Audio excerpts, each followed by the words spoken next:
Well, good morning, everyone. Thanks for joining us. We're going to allow a few minutes for everyone to join us through the Zoom link. And thank you for joining us for our workshop, Demystifying Local Government Energy Reporting. And so Dorothy, you'll lead the way in a minute or two. That sounds great.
Good morning, everyone. I think we might give it one more minute and then we're just going to go ahead and jump right on in. Thank you for joining.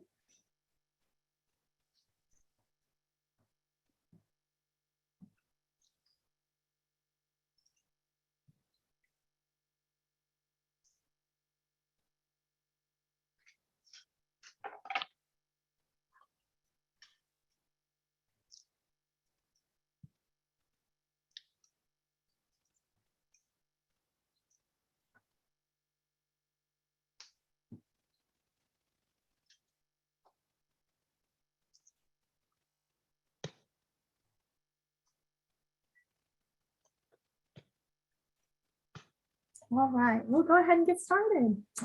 So good morning, everyone. Welcome to the Demystifying Local Government Energy Reporting sequel. This is serving kind of as a part two to a previous workshop held back in December with SPEER and CAPCOG, the Capital Area Council of Governments down in Austin. So we're excited to be hosting this part two and sequel and having you all on today to kind of delve into the local government energy reporting requirements a little bit deeper. So again, this is a co-hosted workshop between the North Central Texas Council of Governments and the South Central Partnership for Energy Efficiency as a Resource.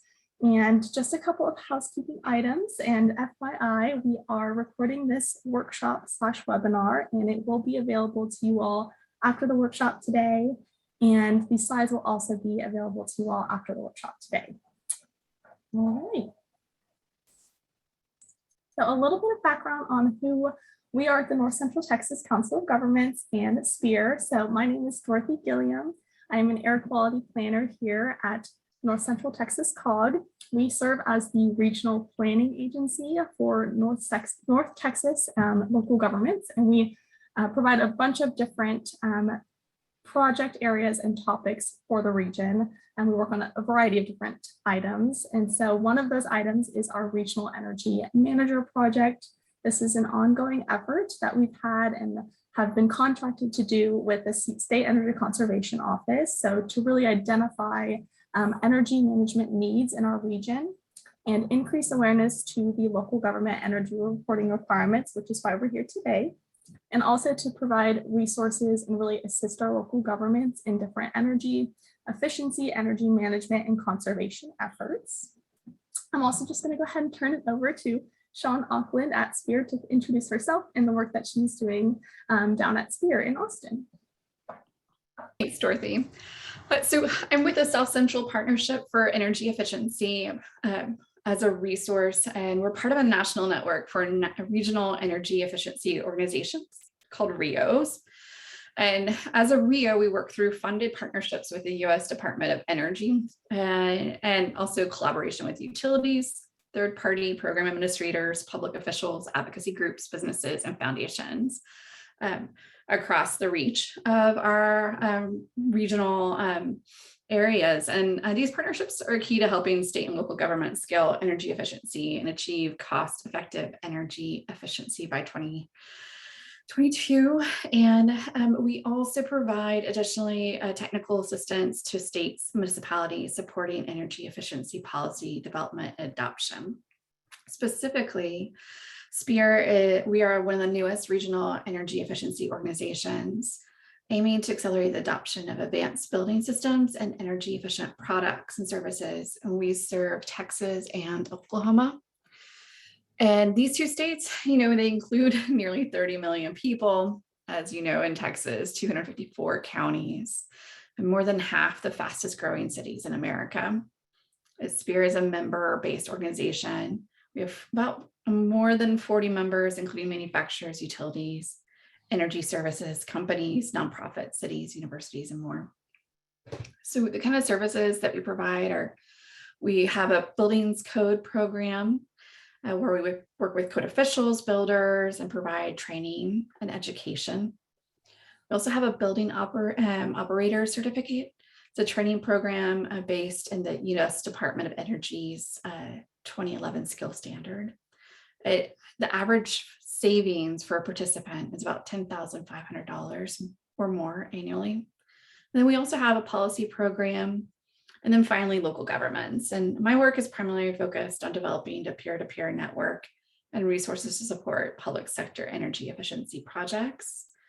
And a lot of this is getting to know and encouraging, getting to know what your cities or counties or universities are working on, and encouraging dissemination of best practices or insights from other entities in the region who've completed similar work.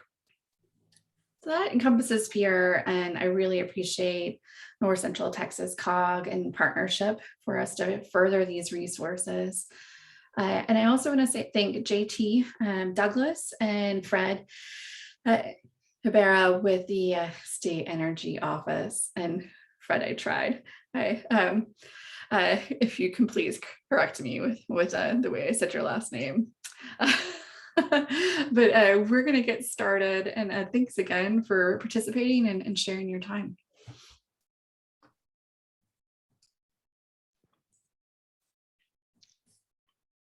All right. Oh, Fred, did you want to go ahead and introduce yourself as well? Oh, sure. Good morning, everyone. My name is Fred Yeaber. I'm with the State Energy Conservation Office. I'm an engineer here providing support to the staff in terms of the various programs that our office does. I'm an energy engineer by profession. Previously, I used to work at a local utility here, Austin Energy, and I would directed the energy efficiency and energy management programs here for the city of Austin. So it's good to meet you, and I'm a little under the weather, and please forgive my coughing and sneezing, but I'm here. Thank you. Wonderful. Thank you, Fred, and thank you, Sean. All right, so why are we here today, and why does this local government energy reporting program and requirements, why do they exist? So this picture is just kind of showing air pollution, as we all know, kind of in this picture specific to our region and our North Texas region. But essentially, this reporting requirement exists because it is aimed at reducing the demand for electricity, which can reduce air pollution associated with electricity generation. So this reporting requirement is really supporting the efforts to attain ozone standards, so that national ambient air quality standard for ozone, which is unfortunately a problem for many counties throughout our state, 41 to be exact. So we will kind of get into that, but that is really the reason why we're here today. Is why does this reporting requirement exist? Because we have, unfortunately, a problem with ozone in many of our counties. All right, so some of these sources for air pollutant emissions in Texas. So I'll quickly run into this, and I apologize if this is not new information for many of you all, but these are graphics that are dated just a couple of years ago, 5 or so years ago, showing the breakdown of NOx and VOC, volatile organic compound emissions, throughout the state and kind of the sources of those emissions. So 26% of NOx and 6% of VOC emissions were from point sources, which point sources includes electricity generation plants. So this is just kind of getting at the point of, again, why we're here today is because largely NOx and some of our VOC emissions are resulting from point sources, which includes electricity generation plants, which NOx and VOCs are the precursor pollutants for the pollutant ozone. Ozone is a secondary pollutant. So when NOx and VOCs react with sunlight or in the presence of sunlight, they result in the formation of ozone. All right, so the local government energy reporting, this is a statutory requirement, part of the Texas Health and Safety Code, and the section is 388.005. It is linked here, and again, these slides will be given to you all after, so if you want to kind of delve into the statutory requirements a little bit more, it's definitely a good read. It can be a little confusing at times, so we wanted to break it down for you all to be as clear and consistent as possible. So again, the purpose of this reporting is to aid those efforts in attaining federal air quality standards by reducing the demand for electricity generation. And who is required to report? It's our political subdivisions, our institutes of higher education, and or state agencies, and the 41 affected counties in Texas. So on the right-hand side of your screen, you can see the map of Texas, highlighting the counties, and then those red counties are the counties that are considered affected counties, and affected is synonymous with ozone non-attainment or near non-attainment counties. And we do want to highlight that 70% of the population of Texas lives in these counties, which is really highlighting the point that this reporting requirement is very impactful while we're trying to not only target the counties that are facing ozone issues, but also that contain the larger population of the state of Texas. Also, just to highlight that political subdivisions do include our cities, counties, water districts, and other local government entities.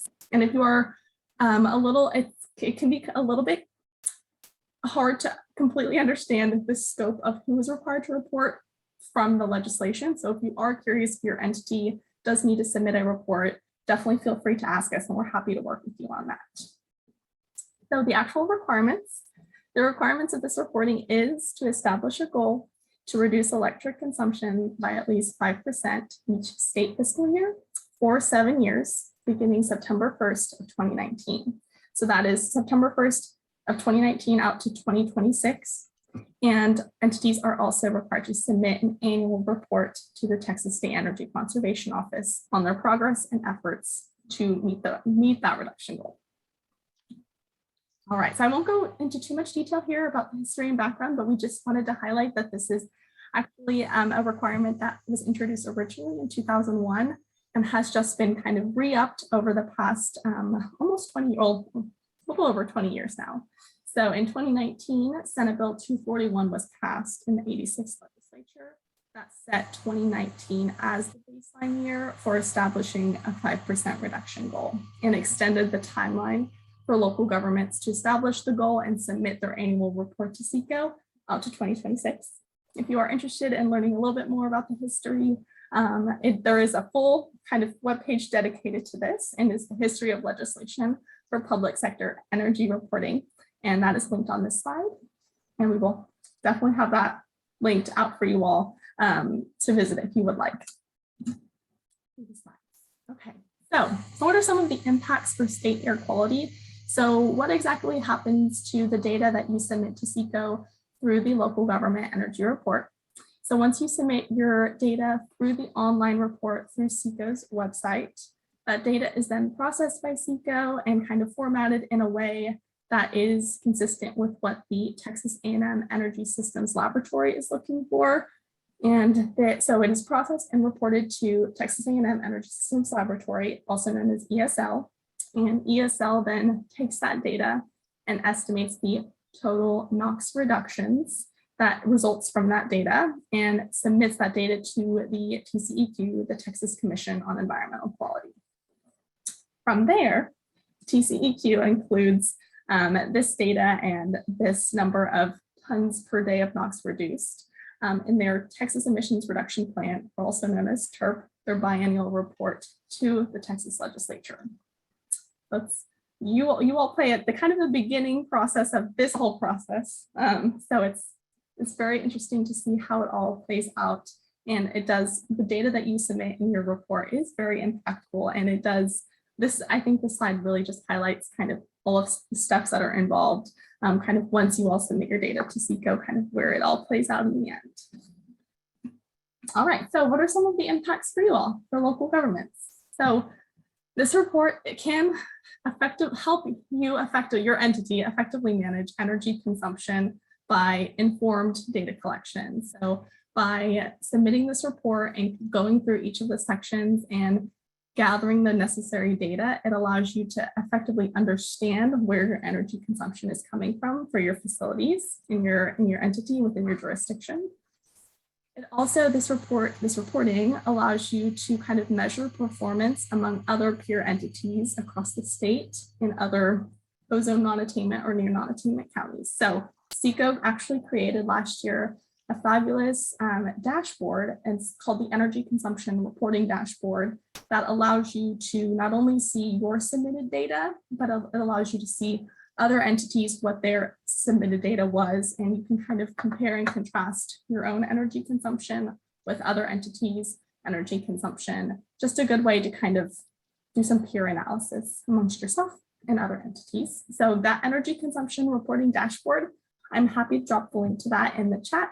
It can also be accessed on SECO's Local Government Energy Reporting webpage. The last two things here, this reporting can actually allow you to identify opportunities for energy efficiency projects. And then additionally, SECO's no-cost technical assistance resources and programs can actually help you accomplish those energy efficiency projects. Or if you haven't identified any opportunities, these programs that SECO offers and resources and assistance can help you identify those opportunities.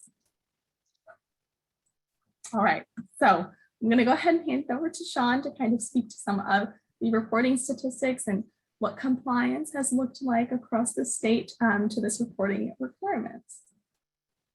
Thanks, Dorothy. So as you can see, with the number of Texas entities who submitted a local government energy report, there was a strong pivot once the reporting form became online. And so it provided an opportunity for people to have it more accessible and easier to use, as well as an increase in outreach with the NCTCOG as well as SPEER and working together for technical assistance. So you see there in 2019, it was 179, and then in 2020, 239. And so who was reporting? What did that consist of? So if you look at in 2020, the makeup was really mainly municipalities and cities. And then we have state agencies, which is fantastic. And then it goes down to, institutes of higher education. And so you ask yourself, is that all institutes of higher education? And no, it's any institute that is affiliated with a state, right? So University of Texas and their system, as well as, Texas State. So any agency that's connected to the state system. So if it's a university such as Houston-Tillotson or Rice, they're not required to report. They can, but to utilize their information, but they're not required to report at all. And then there's also counties. Right now we're at 3%, and hopefully we'll grow that through partnerships with the Council of Governments. And then the other. So other represents appraisal districts, and then other agencies are affiliated with the state, but they're kind of, some of them are quasi-governmental, right? You know, public utility districts, those type of agencies. So we're looking here, I am very visual kind of person, and I love maps. And I think that maps really tell a lot of different stories. So here we are looking at what's highlighted in gray, those, that is the regions that are subject to report and that are the non-attainment designated regions. And so ones that are purple and the ones that are outlined in purple are the entities that have reported, right? So this kind of gives you a broader view. And then the 41 non-attainment regions, right? So if you have a county, all the entities within that county and region, they are required to report. And we see that there are some counties that are highlighted in gray where there hasn't been any entities that reported at all. So we hope to reach them. And so moving forward, SPEER will continue to partner with Council of Governments in these different regions to provide reporting workshops at least twice a year, and also continue to work with Council of Governments as a resource and sharing information. So I am looking to all of you who are currently attending our workshop, and those of you in the future who do watch this, please share with your colleagues these opportunities. The State Energy Conservation Office and the North Central Texas COG, as well as SPEER, and all these resources that we have available so that we can improve our air quality.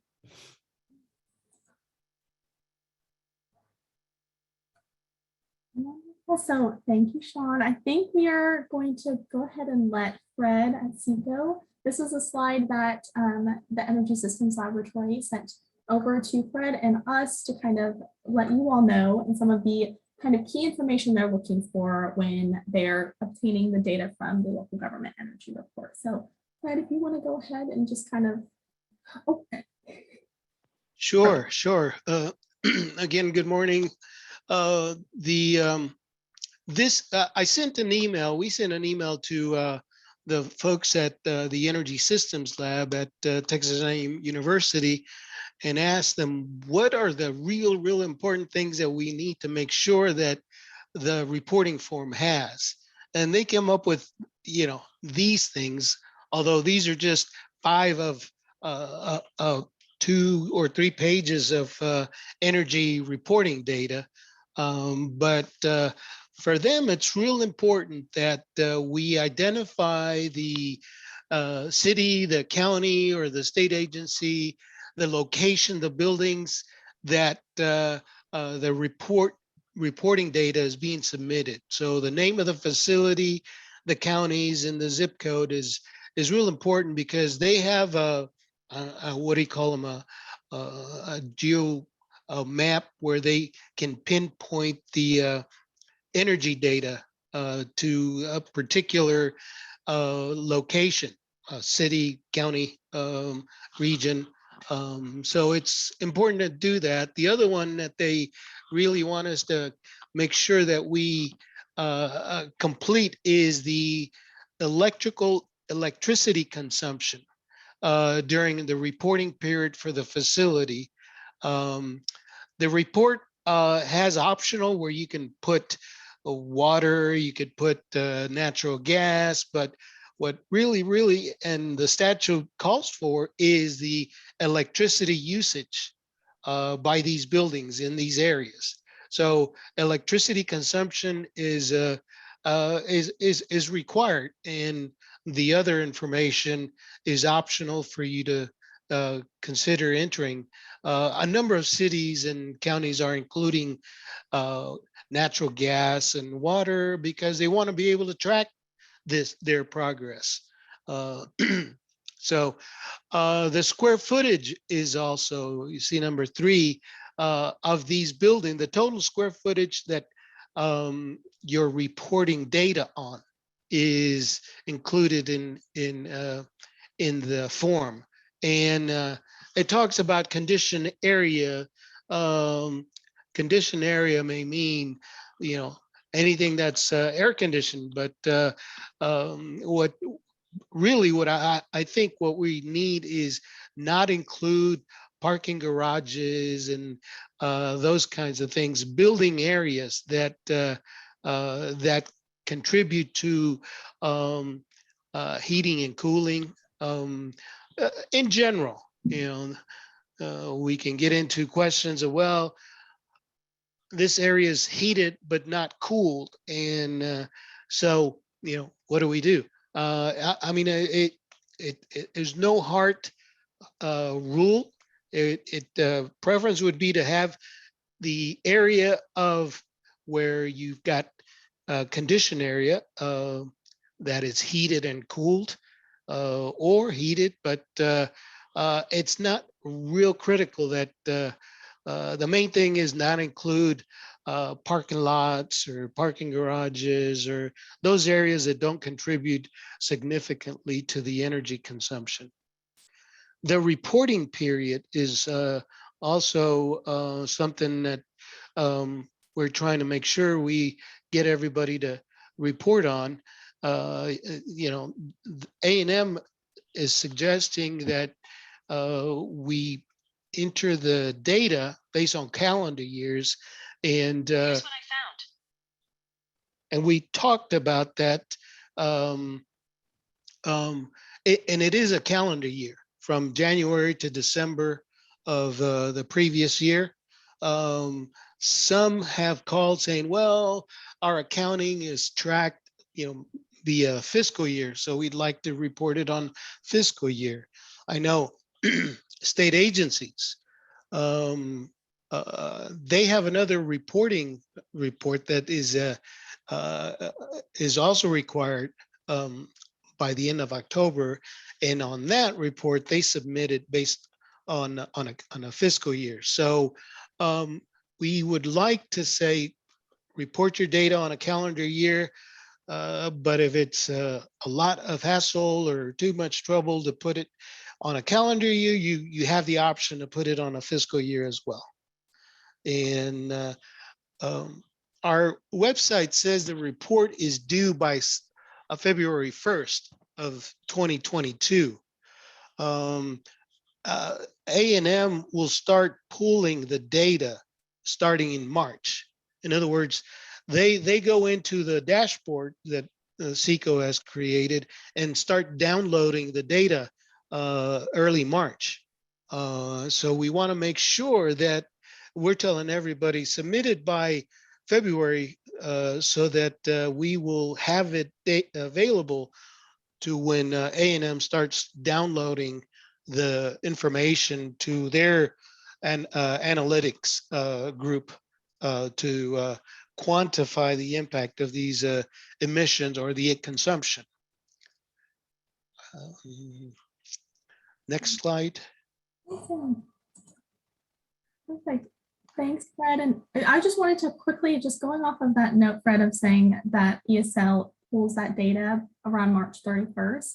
I think if there are entities that do need a little bit more time that pass that February 1st deadline, if you would email maybe Fred, and if you're in North Texas, myself, which we'll put our contact information definitely in the chat and have it in the presentation as well, but just definitely, and let Sean, if anywhere else in the state, Sean kind of has that coverage there, but please just let us know so we can expect to kind of see your data come in and we don't miss you guys. So that's a very good point, Dorothy, because we will start looking at the data and kind of creating some visualizations and starting to kind of really demonstrate to you all the importance of having this data, and can do some good comparisons. So, well, without further ado, I want to introduce JT. He's a conservation programs coordinator at the Sustainability Department with the City of Denton.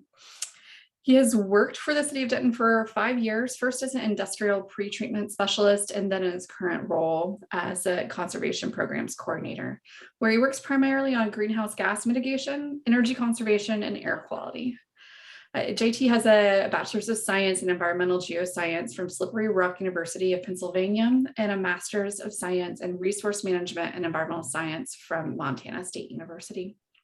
Thank you so much. We look forward to on reporting. Thanks.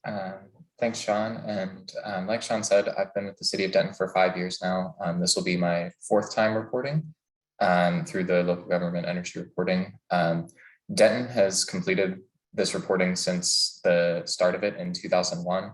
And I will say we definitely still have our hurdles, but happy to share any tips and tricks that we've kind of developed along the way, especially for some of the different sections that we'll talk about here soon. So just getting started, if this is your first time reporting, second time reporting, I definitely recommend creating a data checklist just to make sure that you have everything before you even open up the report. One of the best ways to do this is if you go to the comptroller website, the same place where you would be submitting a report, there's a report help guide PDF. There's a good outline there that goes over each one of the different data points in each section. And so really keeping this in a table with your data source listed next to it is a really good best practice. These data sources you can email, year after year, and if you keep them close and make sure that they kind of always know what data you're looking for, it's really helpful. Over the years, I've basically just started replying to the same email chain from last year. That way they have exactly the data request and they know what format they sent it over in if it was a good format. So that's a really good best practice there. As Dorothy mentioned, one of the best things that local governments get out of this is the ability to basically have better management over our energy conservation data. So data storage is really important and kind of keeping your data organized and tidy. And the reason tidy data is in quotes there is that's basically limiting the number of columns or making sure that all of your data fields have meaning. And I'll show you later how Denton has kind of taken this and incorporated it directly into this SB 241 reporting. And then the last one before you get started, any hurdles that you're experiencing, right now this year, take the time to make a note, figure out how to fix it this year so that next year when you go to do that same thing, that hurdle is gone. You definitely want to spend less time on the reporting next year than you do this year. And one of the good ways to do that is to get in on the data collection side of things. So wherever you're pulling your data from, letting those folks know, what you need from the data. So if there is a field, a piece of data that they're collecting, that they can kind of add that to their list, and that makes your life so much easier down the road. And once again, I'll show you an example of that as we move forward. So, Dorothy. So this is just a summary of the different sections that you'll see in the local government reporting form. Like I said, we'll go over each of these individually. In today's webinar, we wanted to give kind of a practical application of going through each of these sections and what data you'll need and kind of what that format looks like. So some of these we'll touch on more than others. Some of them are relatively straightforward, but we will cover all of them today. So if you have any questions, feel free to put them in the chat, and I think we'll answer those as a group at the end. So this is the one that we won't spend too much time on. This is just the background information, but it does give you a good look at the form. This is the format on the SurveyMonkey form that you'll find on the comptroller website. One thing that you do want to do on this section is to ensure that the updated contact information, whoever you're putting into this area, should be directly involved with the reporting. They will be getting all future communications from the point that you submit this form. Section 2 is a yes or no question related to the establishment of the reduction goal. So this is the establishment of the goal, not whether or not you met the 5% goal.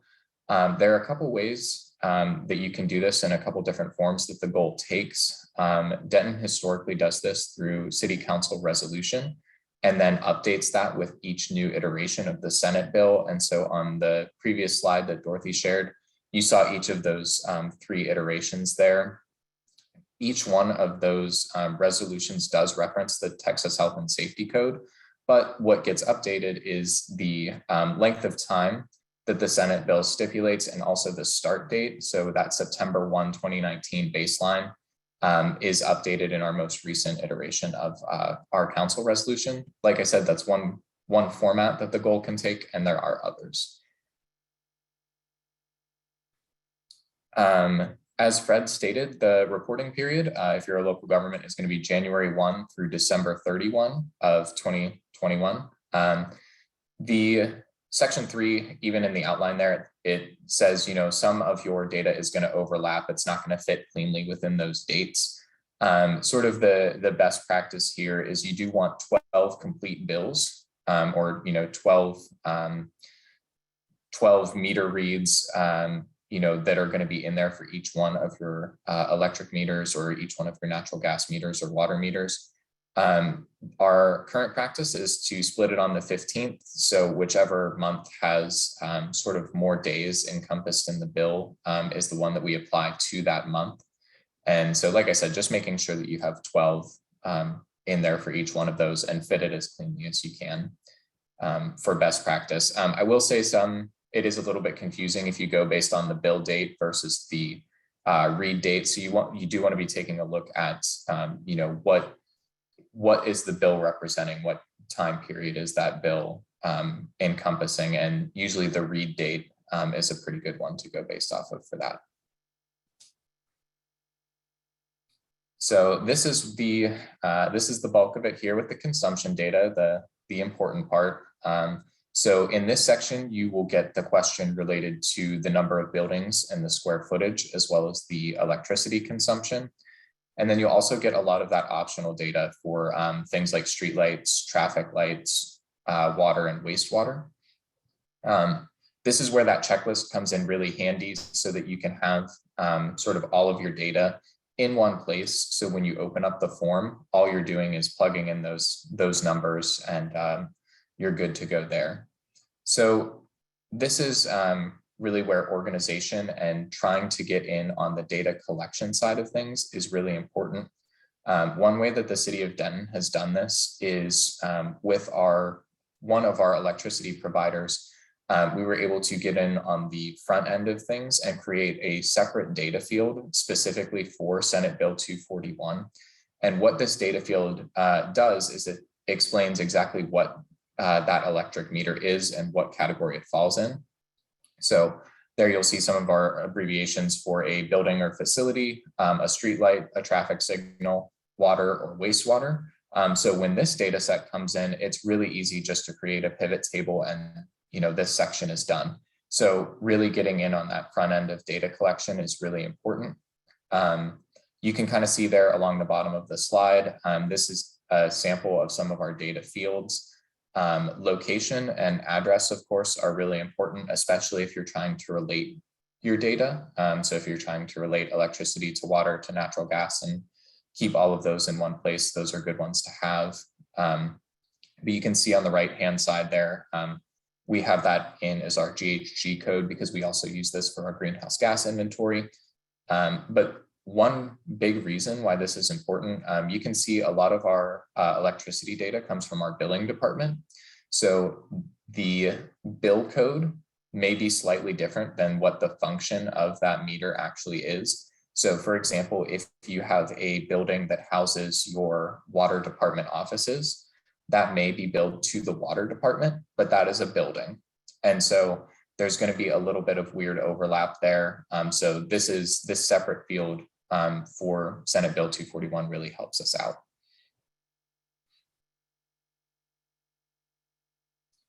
A couple other tips when it comes to this section, and you can see there that this section is basically a bunch of fill in the blank there for all of your values. If you're in need of buildings data, whether that be the number of buildings or the square footage of those buildings, the risk management or emergency management office at your local government is a great resource. They keep these on file for the insurance purposes. And so if you're looking for a building inventory, that's a good place to go.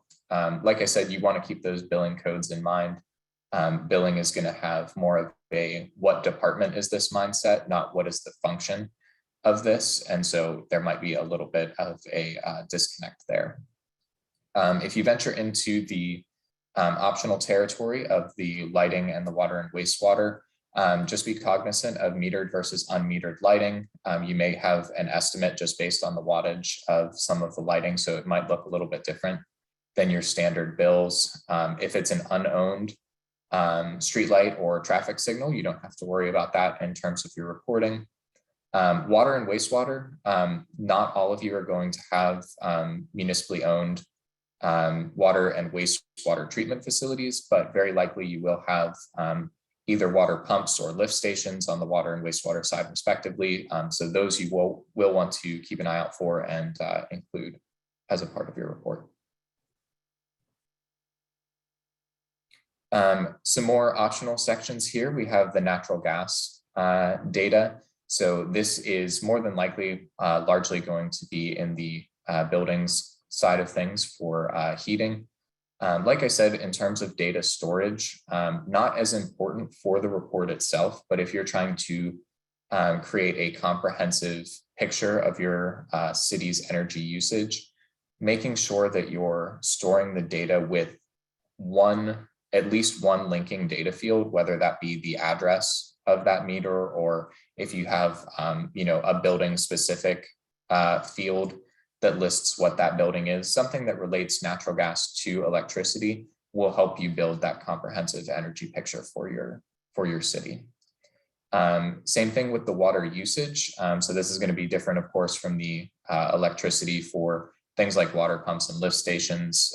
This is the water usage. So for irrigation or anything else like that at your building or facility is going to be included as a part of that summary there. Moving into section 5, this is where your city can include any renewable energy data that it might have. This includes both on-site. So if you've got solar panels on City Hall, you're going to get a summary there. But this also includes your power purchase agreements. So if your city has specific municipal power purchase agreements for your municipal energy, you can include that as a part of this section. And then you should break those out if they're solar agreements, wind agreements, you'll want to include those separately. So as we get into the next sections, these are really about moving forward, what's ahead for your city. And so in section 6, there are some of the SECO resources that are available to you. And this is a good way to also show that you're interested in learning more about these resources, and the future learning opportunities will get tailored there. The preliminary energy assessment, the technical assistance program, and the Lone Star financing are all included there. I will kind of do a mention for Denton's experience with the preliminary energy assessment on the next slide, but this just gives you a look at what the format of those questions are. So this goes hand in hand with areas of improvement in section 7 and 8. So this will talk about the physical areas of improvement. So things like HVAC, insulation, actual physical things that are being done to the buildings. And so if you are in your facilities office and you're doing this report, this is probably information that's easily accessible to you. If you're in a sustainability office, definitely reach out to your facilities office and see sort of what the ongoing programs are. There will probably be an ongoing program for HVAC retrofits, installation, things like that. And so, just include all of those if they are, it'll probably be some combination of completed, ongoing, and planned. So just include those as needed. And then there's also the education side. So if you've got an internal energy policy, and that's something that you're working on updating or creating, that's a good one to include. And then also different trainings. Denton has incorporated this into our monthly safety training in the past. So each one of the departments gets a safety training every month. And so we've piggybacked off of that program to talk a little bit about energy conservation. Like I said, kind of hand in hand, Denton's experience with the preliminary energy assessment. Back in 2015, we had 10 of our buildings that went through a preliminary energy assessment. And so we got some recommendations there for different upgrades that could be done in the next 12 months. 3 out of the 10 buildings got upgrades, 7 of the 10 buildings did not. And you can kind of see the difference there. And once again, this is a great example of why it's so important to keep energy data year over year. So you can kind of see that change. This data is not weather normalized. So you can kind of see on the right-hand side, based on the natural gas use and the increase in energy use intensity, that the weather probably wasn't as favorable the second year around. But really that just shows even more how those upgrades impacted those buildings there. So just kind of a real world case of, showing how those preliminary energy assessments can help. And then last but not least is section 9. This includes both the exemption request and also the assessment of your 5% goal from section 2. So for all of the Senate Bill 241 reports, you'll want to calculate your 5% reduction based on a 2019 baseline. And so it'll ask you yes or no, did you reach your goal? And then it'll ask you if you are looking to claim the exemption, which is basically stating that you've included all cost-effective measures in terms of your energy efficiency and energy conservation. And so it'll ask you to email some supplemental materials for those if you are claiming that exemption. And so that is a quick run through of all of the different sections and especially some of those data sources. So if there are any specific questions, happy to share anything that, Denton either had when I got there or that we kind of found some quick fixes to. So thanks. Thank you so much, JT. That was extremely informative and I think very helpful. I'm hoping from a local government perspective for many people on the line. So thank you so much. And yes, this is some time we have kind of scheduled out for some Q&A.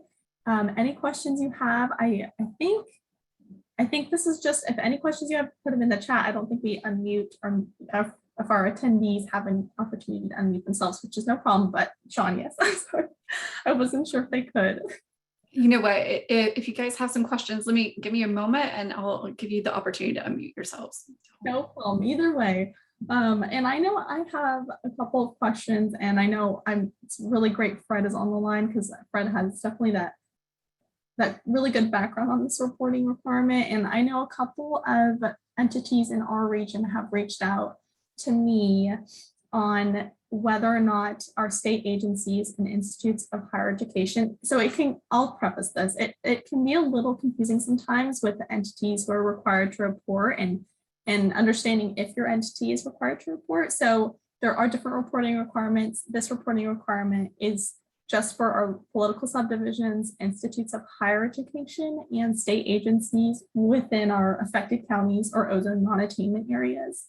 And then there is another reporting requirement very similar to this one that is for state agencies. I know Fred knows what I'm talking about, state agencies and institutes of higher education statewide. So Fred, I don't know if you might be able to help clarify this just because I know some people have reached out to me on this, but if a state agency, for example, submits their, I think it's their energy water management plan to SECO through the state agency and institute of higher education reporting that's statewide, if they submit that, do they also concurrently have to submit their local government energy report? Yeah, the answer is yes. There are different statutes. The one 388.005 is the energy reporting for local governments and counties and anybody that is in the counties that are non-attainment or affected.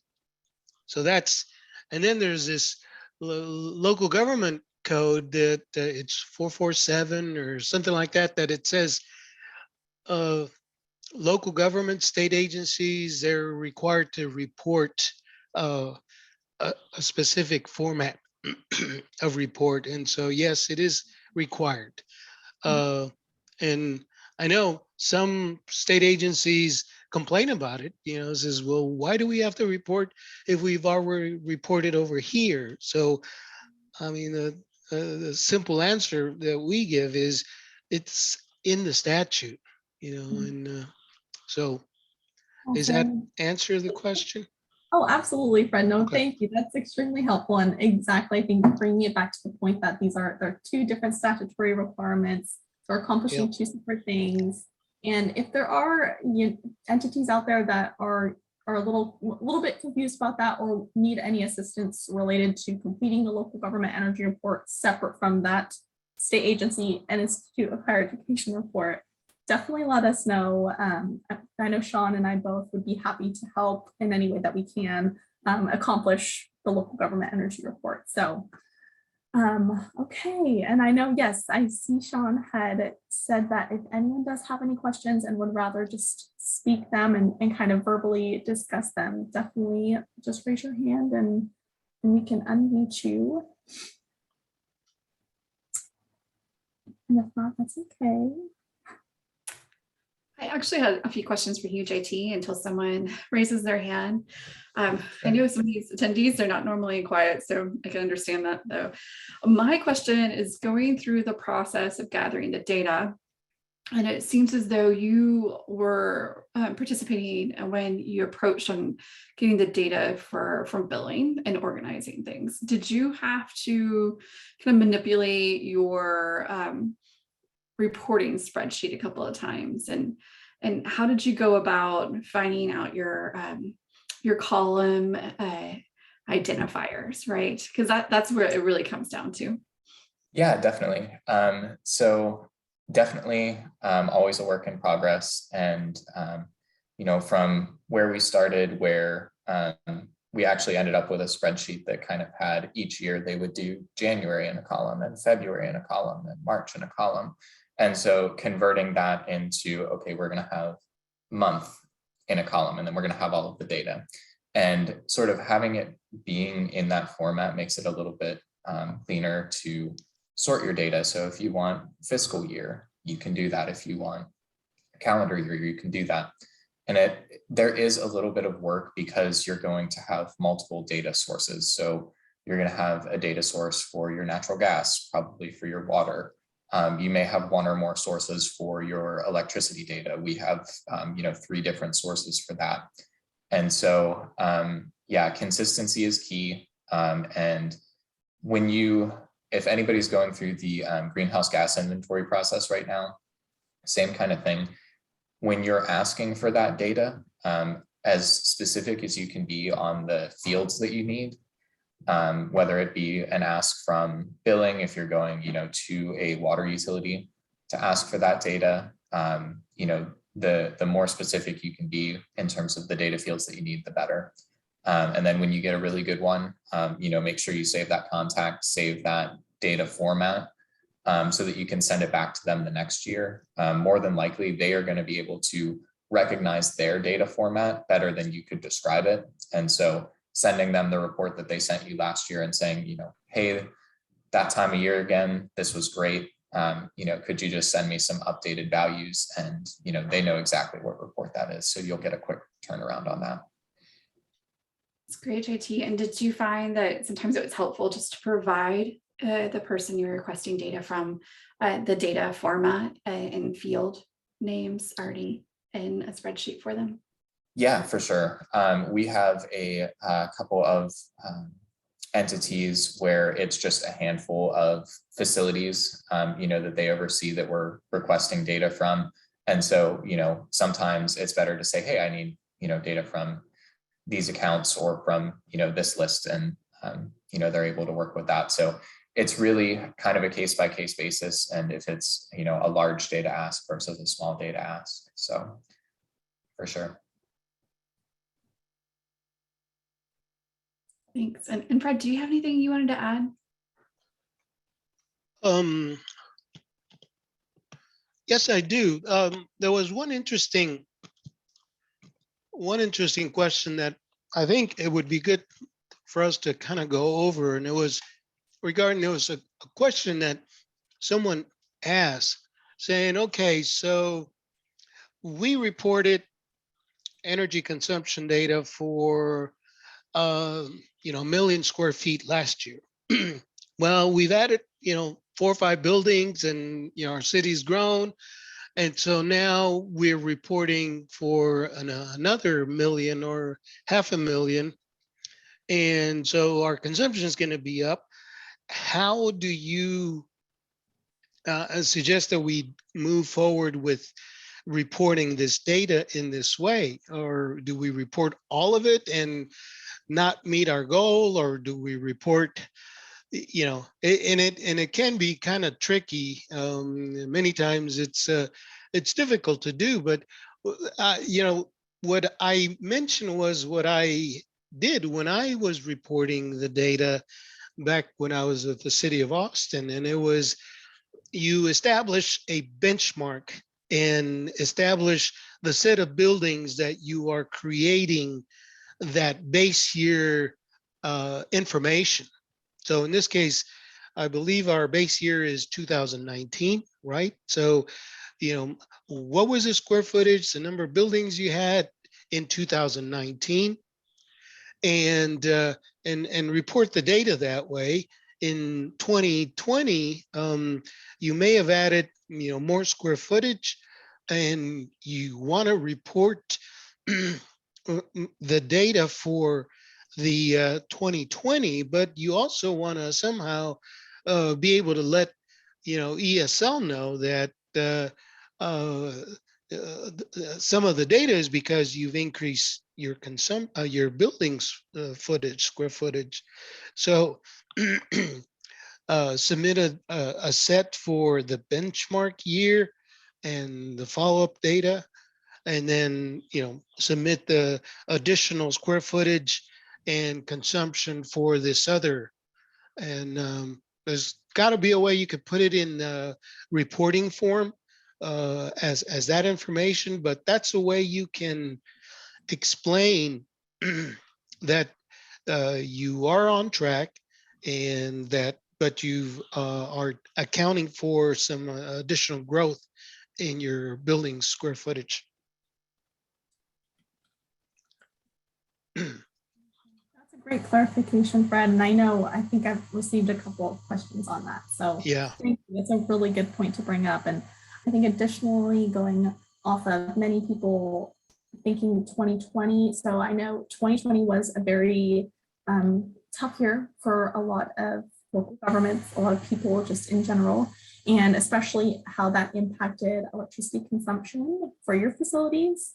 So again, not taking into account 2020 as the year. So submitting your 2021 report when you're looking back at your data and looking back to benchmark and see if you did achieve that 5% reduction goal. Do not take into account your 2020 consumption. We're just going to kind of result back to 2019. So when you're submitting your 2021 report, look back to your 2019 consumption and your building square footage and see the comparison there, because that should be more consistent and more aligned with your 2021 consumption, because 2020 was such an anomaly year. Fine, we had that. So, okay, wonderful. So if there are any other, Sean, I was just going to say if there are any other questions for Fred. I know Fred is going to hop off here in a moment. So any other questions for SECO? Definitely feel free to raise your hand or put them in the chat, or follow up. We can follow up with Fred's email and the local government energy reporting email address specifically as well, to contact him with any questions. Or of course, Sean and I are happy to facilitate questions to Fred as well. Wonderful. Okay. Well, Sean, we have a couple more slides that we can kind of roll through, and then we have another kind of Q&A session if we want to kind of touch on that, and then see how that goes. We may end a little early. So. All right. I was just going to add as well with what JT had mentioned and Fred, make sure that the way you want to organize your data, that you also include somewhere identifying your 2019 baseline. So that way, if you also in the future have a change in staffing, that the new person has something to go back on and doesn't have to reinvent the wheel, because that happens pretty often where a person comes in and they're like, oh, what is our 2019 baseline?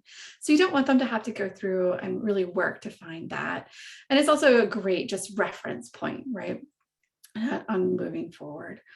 And then I do want to offer the opportunity as we move forward with our last slides that, we do have the time and JT's offered to kind of set aside this time for everyone. So what we'll do is probably go through these next slides and then end early with the recording, but give space for an open discussion. So I think that that's a great way to move forward. And here are our next slides.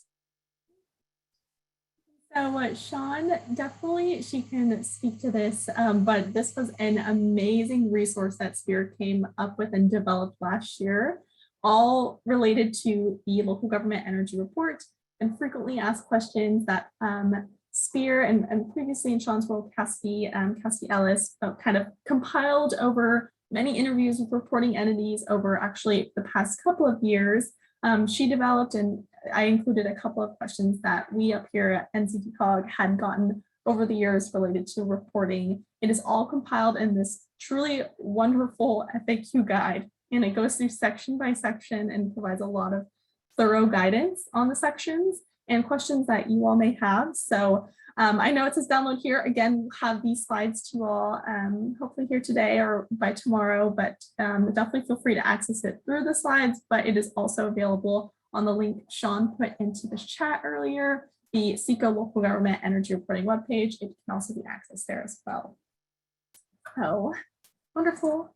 So now these next couple of slides are really just going to be about some resources available through SPEER, COG, and SECO.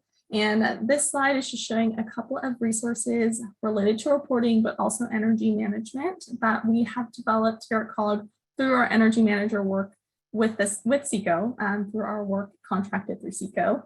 We've developed a white paper on some of the challenges and best practices related to the actual reduction goal, that 5% reduction goal, and 2 case studies, one on the development of an energy management plan that Tarrant Regional Water District has and had, and we worked on with them for a case study on that, as well as a case study with the city of Louisville on energy consumption reduction processes. So some great resources. This can all be accessed on our Conserve North Texas webpage, which is kind of a clearinghouse of resources and tools and case studies on energy, water, and transportation, but we put all of our energy resources on that webpage.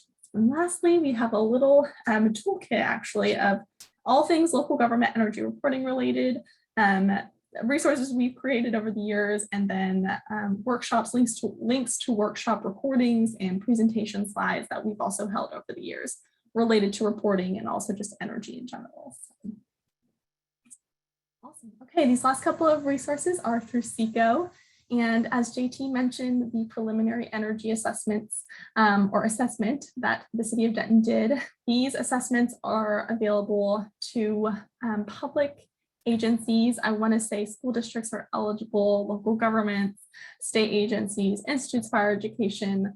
These are really a great starting point for entities who are looking to kind of take that first step in identifying some energy efficiency measures that they can take for their facilities.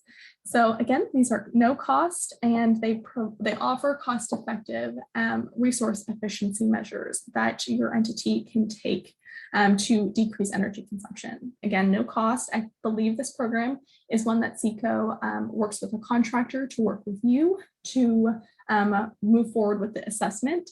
The bullet points on this slide are just a couple, truly a few of the benefits to having a preliminary energy assessment done. It can help guide you in the development of an energy management policy or plan.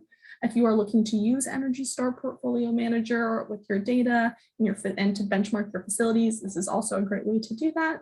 The form looks like what is shown on the screen here on the right. And it is linked under this other page to the preliminary energy assessment. SECO webpage is linked on this slide as well.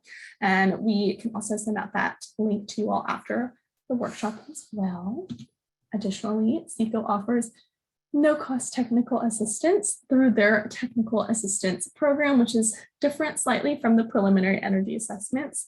This is for assistance related to energy or water related matters, technical matters. So SECO actually contracts with an engineering firm to provide customized on-site services, ranging from, if you're looking for just a basic consultation, all the way up to a feasibility study. This is a really great, again, no cost program that SECO offers.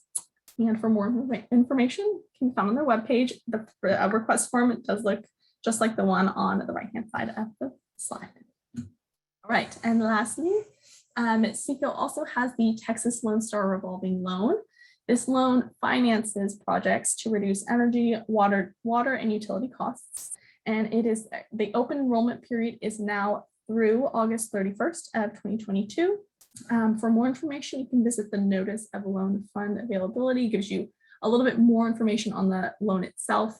That's out right now, this open enrollment period. But then the actual web page to the Lone Star web page is also linked at the bottom of this slide. There is a maximum $8 million loan per application, and then there's a maximum 3 loans per applicant. All right, and just a couple of key takeaways. And next steps, the deadline to kind of get your local government energy report into SECO and fill out their online form via their webpage is February 1st of 2022, so 2 weeks from today. And the calendar year reporting period is January 1st through December 31st of 2021. And as we've mentioned kind of throughout the workshop, if calendar year is not necessarily ideal for your entity to kind of get that data and compile it all together, if fiscal year works a little bit better for you, then that's no problem. Feel free to do that as well. We want to make this as streamlined and reduce the hurdles to reporting as much as possible for our entities, our local government. So that's no problem as long as you identify the reporting period that you're providing data for. And then these are just some of the minimum required data points. If you just submit or can try to submit these 3 things, and I know we touched on what ESL is really looking for, those 5 things or 4 or 5 things that they're looking for within the report and within the data. They're kind of closely similar to these, but again, identifying the reporting time frame, identifying the zip code with which your facilities are in, and the annual electricity consumption in kilowatt hours, and the gross square footage of all of the entity-owned buildings and facilities that are within the ozone or near non-attainment county or ozone non-attainment county. We've had a question come up before that an entity kind of straddled 2 different county boundaries. So they were, half of their city was in a non-attainment county and then half of their jurisdiction was not. So in that case, if it's easier to just submit the data for all of your facilities within the entire jurisdiction, regardless if they are in or outside of that non-attainment county, feel free to do that. However, if it's easier for you to just report the facilities that are within that non-attainment county, that is totally fine as well, as long as you just make note of that. And if you are curious if your entity has ever submitted a report before, in the past, I want to say 3 or 4 years, SECO's energy consumption reporting dashboard has that data, and you can go and check to see if your entity has submitted a report and when they did and what that data looked like. All right, so I see we have Yarkus, your hand is raised. Happy to take your question or any comments or anything that you have. Thank you, Dorothy, JT, and Sean. If you can go back to that last slide, I have a question. Okay. So first question, is the form itself, is that a requirement to use that particular form? Yes, I want to say yes. As Yarkus, you're saying the form available on SECO's website, that SurveyMonkey. Yes, the reporting was called a reporting form. So our data must be submitted via that form. Correct. Is that correct? All right, and looking at the minimum data points,